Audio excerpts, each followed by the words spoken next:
Hello, and welcome back to my Rex's Roleplays Fallout 4 channel. In this video, I'm going to be discussing what I believe to be the structure, organization, and arms of a U.S. Army squad in Fallout 4. Specifically, a squad of mechanized infantry or perhaps cavalry scouts. And we're going to start with the clues we have.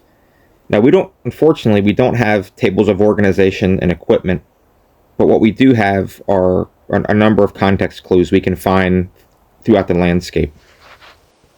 Now, I'd like to look at this armored personnel carrier and try to guess what we'd have for crew as well as troops in the back. You can see here we have 6 seats, numbered 1 through 6, with a small compartment beneath each seat, which I believe is meant to hold the personal equipment of the troops. Looking at the size of this interior, it could clearly hold more than 6 soldiers if they are uniformed as I am now, but power armor units must stand, and so it is meant to hold both troops in power armor as in regular combat armor or something lighter like I'm wearing today. Now that we've established it holds 6 troops, I think this is what the squad may have looked like. A squad leader, an assistant squad leader, and 4 riflemen. 2 of those riflemen may be equipped with automatic rifles. I say two of them are automatic riflemen, but it could also be 1. It depends if you want to split the 6-man section into 2 fire teams or operate as one 6-man fire team. Now looking at the vehicle, I think the crew may be 3 or 4. We have 2 bow guns, 1 on each side, which should be for a driver and an assistant driver. Perhaps the assistant driver may also be the radio man.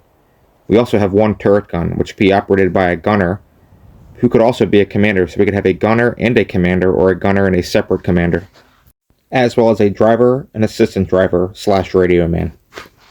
Looking now, I believe the basic uniform of the soldier was the army fatigues and army helmet.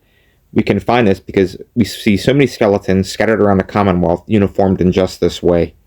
We can find them almost everywhere you'd expect to see military personnel. It is possible that this lighter armor arrangement is because the troops are operating stateside, dealing with civil disturbances, as you see these National Guard troops in the 1960s, carrying older weapons and relatively lightly equipped. The weapons here are M1 Garands, which is an older weapon at the time when the M14s and M16s were being fielded.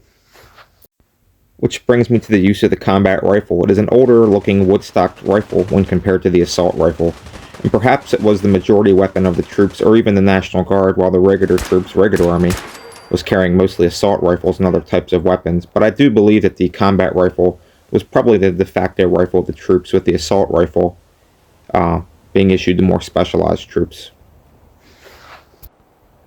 And I do believe out of this squad, anywhere from 4 to 5 soldiers would have been equipped with the basic combat rifle. Now, this is a fairly versatile rifle that has a lot of modification options that allow it to be changed into other things, like an automatic combat rifle. And I do believe these automatic combat rifles would have been employed 1 or 2 per 6-man section, depending if that section was split into 2 fire teams. The combat sniper rifle is the DMR variant of the combat rifle, and I believe that these were employed on a 1 per platoon basis. I believe this may be the case because the Fallout 4 continuity splits in 1945, and during World War II, the M1903A4 sniper rifle was distributed about 1 per infantry platoon, and it's much the same as we have today. The use of submachine guns is much less clear. They're not as commonly found as the combat rifles or combat rifle variants. One can be found on the skeleton of a soldier on the USS Riptide on the barge that it is towing. During World War II, on the table of organization and equipment, each infantry company was allotted 6 submachine guns. Additionally, armored vehicles would often have 1 machine gun as part of the vehicle's issued equipment, and so I can imagine 1 submachine gun being inside each APC for the crew to use defensively. The use of shotguns, however, is much less clear, and I would imagine that the shotguns in the Fallout universe, much like in ours, are assigned at the commander's discretion, distributed out to each platoon, and there's no real specific number allotted on the tables.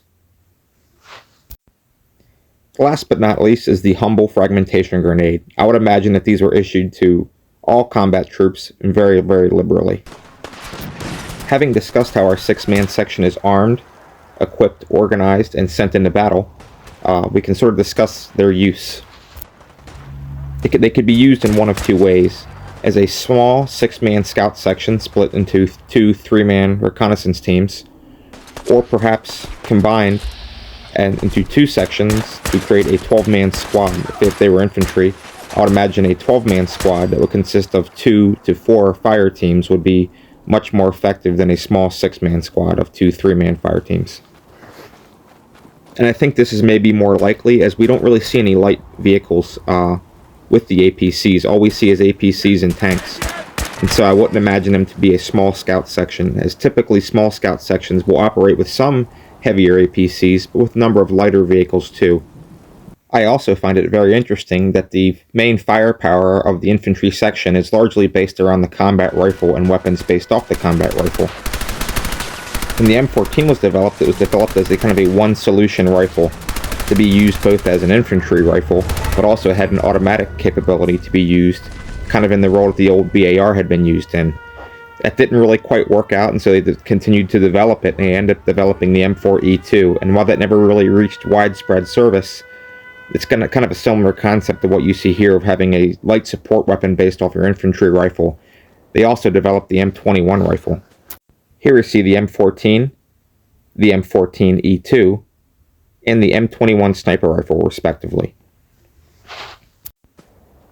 with weapons like shotguns and submachine guns kind of being, I would imagine, assigned at the commander's discretion, being used as needed, and not necessarily as primary weapons of the units. The fact that we find troops wearing very, very light armor typically, I would imagine it's just because they were involved at the time the bombs dropped in domestic operations and that sort of stuff, civil unrest. There was no need to run around in power armor, and the power armor that we typically do see is in a cage at a checkpoint, and so it was probably meant to be there more as a deterrent. And this largely concludes my evaluation or my speculation of what an infantry section or what a scout section might have looked like at the time that the bombs dropped in Fallout 4. If you like this sort of content, please leave a comment, subscribe, and hit the bell notification. That's how you guys are going to see this new stuff, because I'm not exactly a big or very, very popular creator. So if you want to see it, you have to seek it out, and please share and leave any comments. Thank you for watching. Goodbye.